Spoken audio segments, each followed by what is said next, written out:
ಅಡುಗೆ ಮಾಡ್ತಾ ಇರೋದು ಜಾಗ ಇದು. ಎಲ್ಲ ಹಂದಿ ಬಾಡು, ಕೋಳಿ ಬಾಡು ಎಲ್ಲ ಬೇಯಿಸ್ತವ್ರೆ.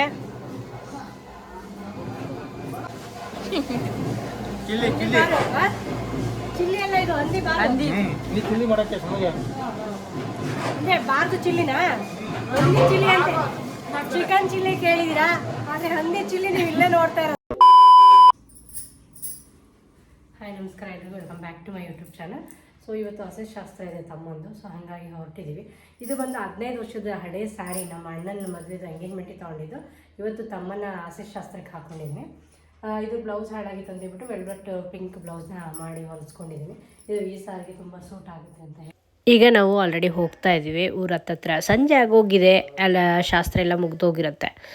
ನಾನು ಡ್ಯೂಟಿಯಿಂದ ಮುಗಿಸ್ಕೊಂಡು ಜೊತೆಗೆ ನನ್ನ ಮಗಂದು ಕ್ಲಾಸ್ ಇದೆ ಅಲ್ಲ, ಸೊ ಹಾಗಾಗಿ ಆ್ಯಕ್ಚುಲಿ ನನ್ನ ಮಗ ಬಂದಿಲ್ಲ ಫಂಕ್ಷನ್ಗೆ, ಬಿಕಾಸ್ ಅವನಿಗೆ ಎಕ್ಸಾಮ್ ನಡೀತಾ ಇದೆ. ಸೊ ಹಾಗಾಗಿ ನಾವು ಮಗನ ಬಿಟ್ಟು ಇಷ್ಟೊತ್ತಿಗೆ ಸಮಾಧಾನ ಮಾಡಿ ಹೋಗಬೇಕಲ್ಲ ಊರಿಗೆ, ಹಾಗಾಗಿ ಹೊರಟಿದ್ದೀವಿ. ಸೊ ಇದೇ ನೋಡಿ ಮದುವೆ ಮನೆ. ಬೆಳಗ್ಗೆ ಎಲ್ಲ ಶಾಸ್ತ್ರ ಎಲ್ಲ ಮುಗಿಸಿ ಸೂಪರ್ ಡುಪ್ಪರಾಗಿ ಎಲ್ಲರೂ ಆರಾಮಾಗಿ ಕೂತ್ಕೊಂಡಿದ್ದಾರೆ. ನಾನು ಮಾತ್ರ ಈಗ ಬಂದಿದ್ದೀನಿ. ಬಟ್ ಎಲ್ಲರೂ ಸಮಾಧಾನ ಮಾಡಬೇಕಲ್ಲ, ಸೊ ಹಾಗಾಗಿ ಜಸ್ಟ್ ಎಂಟ್ರಿ ಆಗಿ ಎಲ್ಲರನ್ನೂ ಮಾತಾಡ್ಸ್ಕೊಂಡು ಹೋಗೋಣ ಅಂಥೇಳಿ ಫಸ್ಟು ಮದುವೆ ಮನೆಗೆ ಬಂದೆ. ನಂತರ ಮನೆಗೆ ಹೋದೆ. ಅಮ್ಮ ಎಲ್ಲ ರೆಡಿಯಾಗಿದ್ದರು. ಅಣ್ಣ ಕೂಡ ಕಾರ್ನ ತೆಗಿತಾ ಇದ್ದ ಈ ಕಲ್ಯಾಣ ಮಂಟಪಕ್ಕೆ ಹೋಗೋಕ್ಕೆ ಅಂತ ಹೇಳ್ಬಿಟ್ಟು. ಈ ಕಡೆ ಮತ್ತು ನಮ್ಮ ಅತ್ತಿಗೆ, ಹಾಗೆಯೇ ಅತ್ತಿಗೆ ಮಗಳು ಎಲ್ಲರೂ ಕೂಡ ರೆಡಿಯಾಗಿದ್ದರು. ನಮ್ಮ ಪಾಪು, ನಿಮ್ಮ ಗೊಂಬೆ ನೋಡಿರ್ತೀರ ನೀವು ನನ್ನೆಲ್ಲ ಬಿಡಿದ್ರು. ಇಲ್ಲಿ ಮದುವೆ ಮನೆಯಲ್ಲೆಲ್ಲ ಲಗೇಜ್ ಕೂಡ ತುಂಬಿಸ್ತಾ ಇದ್ದಾರೆ ಕಾರ್ಗೆ. ಯಾಕೆ ಅಂತ ಹೇಳಿದ್ರೆ ನಾವಿವಾಗ ಹುಡುಗನ್ನ ಹೊರಡಿಸ್ಕೊಂಡು ಕರ್ಕೊಂಡು ಹೋಗಬೇಕು. ಕುಣ್ಕೊಂಡು ಕರ್ಕೊಂಡು ಹೋಗ್ತೀವಿ ನನ್ನ ತಮ್ಮನ. ಇದು ಬಂದು ಅರಣ್ಗಡಿಗೆ ಅಂತೀವಿ ನಾವು. ಈಗೆಲ್ಲ ಹುಡುಗಿಯರೆಲ್ಲ ರೆಡಿಯಾಗಿದ್ದಾರೆ. ಮದುವೆ ಮನೆ ಅಂತ ಹೇಳಿದರೆ ಹುಡುಗಿಯರನ್ನ ನೋಡೋಕ್ಕೆ ಚಂದ, ಫುಲ್ ಕಲರ್ಫುಲ್ ಆಗಿರ್ತಾರೆ ಹುಡುಗಿಯರೆಲ್ಲ. ಸೊ ಹುಡುಗ ಕೂಡ ಫೈನಲಿ ರೆಡಿಯಾಗಿದ್ದಾನೆ. ಇಲ್ಲಿಗೆ ಈ ಕಡೆ ಓಲ್ಗ ಎಲ್ಲ ಸ್ಟಾರ್ಟ್ ಆಯ್ತು ಇವಾಗ. ಸೊ ಕುಣ್ಕೊಂಡು ನನ್ನ ತಮ್ಮನ ಆದಷ್ಟು ಬೇಗ ಮದುವೆ ಮನೆಗೆ ಕರ್ಕೊಂಡೋಗಿ ಡುಮ್ ಡುಮ್ ಪಿ ಅನ್ಸೋದೆ. ಇಷ್ಟು ಗಂಟೆಗೆ ಮನೆ ಬಿಡಬೇಕು ಅಂತ ಇರುತ್ತಲ್ಲ, ಹಾಗಾಗಿ ವೆಯ್ಟ್ ಮಾಡ್ತಾ ಇದ್ವಿ. ಟೈಮ್ ಆದ ತಕ್ಷಣ ಕರ್ಕೊಂಡು ಹೋಗ್ತಾ ಇದ್ವಿ.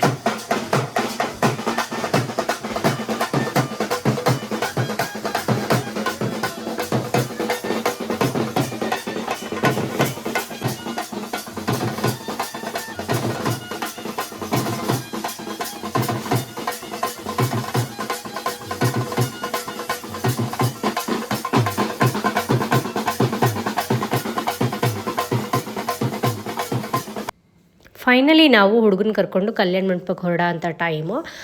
ಕಳಸೆಲ್ಲ ಹಿಡಿದು ಮತ್ತು ಏನೇನೆಲ್ಲ ತುಂಬ್ಕೊಂಡಿರ್ತಾರಲ್ಲ, ಅದು ಹೆಸ್ರೇನು ನನಗೆ ಗೊತ್ತಿಲ್ಲ. ಸೊ ಅದನ್ನು ತೊಗೊಂಡು ಇವಾಗ ಹೋಗ್ತಾ ಇದ್ವಿ. ಜೊತೆಗೆ ಫ್ಯಾಮಿಲಿ ಒಂದು ಫೋಟೋ ತೊಗೊಳ್ಳೋಣ ಅಂತೇಳಿ ನಮ್ಮ ಚಿಕ್ಕಪ್ಪನ ಜೊತೆ ಫೋಟೋ ತೊಗೋತಾ ಇದ್ವಿ. ನಂತರ ಕಾರ್ ಪೂಜೆ ಆಯಿತು. ಕಳಸದ ಜೊತೆ ಒಂದು ರೌಂಡ್ ಬಂದುಬಿಟ್ಟು ನಾವು ಸೀದಾ ಹೊರಟಿದ್ದು ಕಲ್ಯಾಣ ಮಂಟಪಕ್ಕೆ. ಕಲ್ಯಾಣ ಮಂಟಪದಲ್ಲಿ ತುಂಬ ಚೆನ್ನಾಗಿ ನಮ್ಮನ್ನ ವೆಲ್ಕಮ್ ಮಾಡಿದ್ರು. ಮಕ್ಕಳಿಂದ ಎಲ್ಲ ರೋಸ್ ಕೊಡಿಸಿ, ಅದು ನನಗೆ ತುಂಬ ಇಷ್ಟ ಆಯಿತು. ಹೋಗೋಷ್ಟರಲ್ಲಿ ಎಲ್ಲರೂ ಕೂಡ ಆರತಿ ನಡ್ಕೊಂಡು ರೆಡಿ ಇದ್ದರು ನಮ್ಮನ್ನ ಒಳಗಡೆ ವೆಲ್ಕಮ್ ಮಾಡಲಿಕ್ಕೆ ಅಂತ ಹೇಳಿಬಿಟ್ಟು. ನಂತರ ಅವ್ರ ಸಂಪ್ರದಾಯದಂತೆ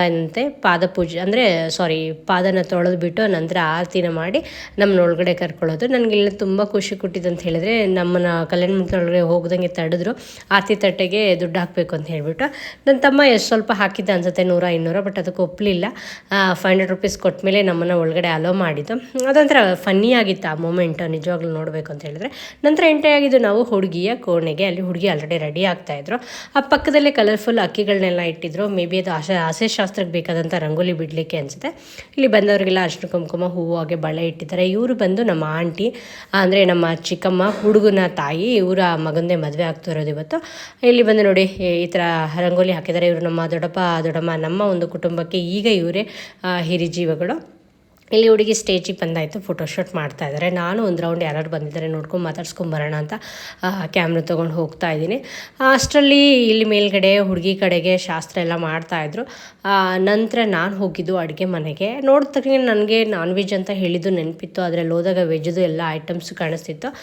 ಮತ್ತೆ ಗೊತ್ತಾಯಿತು ವೆಜ್ ಅವರು ಯಾರು ಬರ್ತಾರಲ್ಲ ಅವ್ರಿಗೆ ಅಂತ ಹೇಳ್ಬಿಟ್ಟು ಅವ್ರಿಗೂ ಕೂಡ ರೆಡಿ ಮಾಡ್ತಾಯಿದ್ರು. ಇಲ್ಲಿ ನೋಡಿ ದೊಡ್ಡದಾಗಿ ಈರುಳ್ಳಿ ಎಲ್ಲ ಕಟ್ ಮಾಡಿ ಇಟ್ಟಿದ್ದಾರೆ. ಇದು ವೆಜ್ ಮತ್ತು ನಾನ್ ವೆಜ್ ಎರಡಕ್ಕೂ ಕೂಡ ರೆಡಿ ಮಾಡಿ ಇಟ್ಕೊಂಡಿದ್ದೆ. ನಂತರ ನನ್ನ ಪ್ರಯಾಣ ಬೆಳೆಸಿದ್ದು ನಾನು ಅಡುಗೆ ಮನೆ ಒಳಗಡೆಗೆ ಎಂಟ್ರಿ ಕೊಟ್ಟೆ. ಅಲ್ಲಿ ಆಲ್ರೆಡಿ ಕಬಾಬ್ ಎಲ್ಲ ಮಾಡಿ ಇಟ್ಟಿದ್ರು. ಹೋದವ್ರು ನಾವು ಬಿಡ್ತೀವಿ. ಸೊ ಎಲ್ಲ ಕೈ ಸಿಕ್ಕಿದ್ದೆಲ್ಲ ತೊಗೊಂಡು ತಿನ್ನೋಕ್ಕೆ ಸ್ಟಾರ್ಟ್ ಮಾಡಿದ್ವಿ. ನಂತರ ದೊಡ್ಡ ಪಾತ್ರೆಯಲ್ಲಿ ಚಿಕನ್ನು ಮತ್ತು ಪೂರ್ತಿ ಎಲ್ಲ ರೆಡಿ ಮಾಡಿ ಇಟ್ಟಿದ್ರು. ಯಾರು ಬೇಜಾರು ಮಾಡ್ಕೋಬೇಡಿ. ಇದು ಅಡುಗೆ ಮಾಡ್ತಾ ಇರೋದು ಜಾಗ ಇದು. ಎಲ್ಲ ಹಂದಿ ಬಾಡು, ಕೋಳಿ ಬಾಡು ಎಲ್ಲ ಬೇಯಿಸ್ತವ್ರೆ. ಪಾಪು ನೋಡಿ, ಇದೆಲ್ಲ ಮಾರು ಹಂದಿಲು. ಚಿಲ್ಲಿ ಎಲ್ಲ ಇದು ಹಂದಿ ಬಾರು ಹಂದಿ ನೀ ಚಿಲ್ಲಿ ಮಾಡಕ್ಕೆ ಸಮಯ ಅಂದ್ರೆ ಬಾರ್ದು ಚಿಲ್ಲಿನಾ ಹಂದಿ ಚಿಲ್ಲಿ ಅಂತೆ ಚಿಕನ್ ಚಿಲ್ಲಿ ಕೇಳಿದಿರಾ ಆದರೆ ಹಂದಿ ಚಿಲ್ಲಿ ನೀವು ಇಲ್ಲೇ ನೋಡ್ತಾ ಇರೋದು. ನಮ್ಮ ಕಡೆ ಒಂದು ಮದುವೆ ಅಂತ ಹೇಳಿದ್ರೆ ಸ್ಮಾಲ್ ಪಾರ್ಟಿ ಕೂಡ ಇರುತ್ತೆ. ಅದು ಮದುವೆ ದಿವಸ ಆಗಿರ್ಬೋದು, ಹಿಂದಿನ ದಿವಸ ಆಗಿರ್ಬೋದು, ಮದುವೆ ನಂತರ ಆಗಿರ್ಬೋದು. ಇದು ಕಾಮನ್ ಆ್ಯಕ್ಚುಲಿ. ಕೆಲವ್ರಿಗೆ ಇದು ಸ್ಪೆಷಲ್ ಅನಿಸ್ಬೋದು ಬೇರೆಯವ್ರಿಗೆ, ಬಟ್ ನಮ್ಗೆ ಅದೇನು ಸ್ಪೆಷಲ್ ಅಂತ ಅನಿಸಲ್ಲ. ಇಲ್ಲಿ ಆ್ಯಕ್ಚುಲಿ ವೆಜಿಟೇರಿಯನ್ ಇರೋದನ್ನ ಇಲ್ಲಿ ಬಾರ್ ಮಾಡ್ಕೊಂಡ್ಬಿಟ್ಟಿದ್ದಾರೆ ಸದ್ಯಕ್ಕೆ.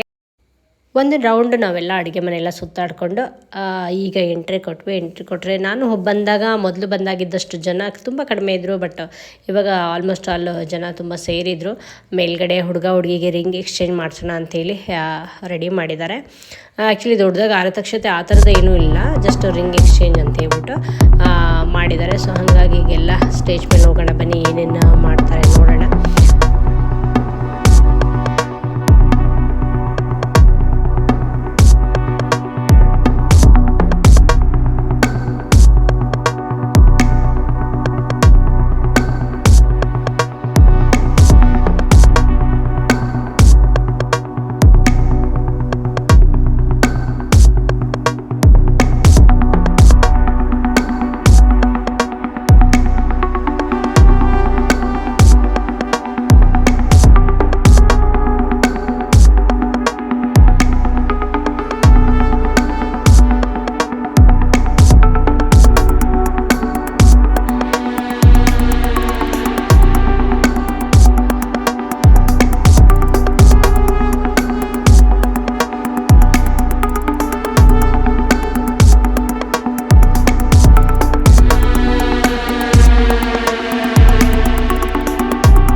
ಅಂತೂ ಇಂತೂ ಹುಡುಗನ ಕಲ್ಯಾಣ ಮಂಟಪಕ್ಕೆ ಕರ್ಕೊಂಬಂದು ಕೇಕ್ ಕಟ್ ಮಾಡಿಸಿ ರಿಂಗ್ ಎಕ್ಸ್ಚೇಂಜ್ ಮಾಡಿಸಿ ಎಲ್ಲ ಆಯಿತು.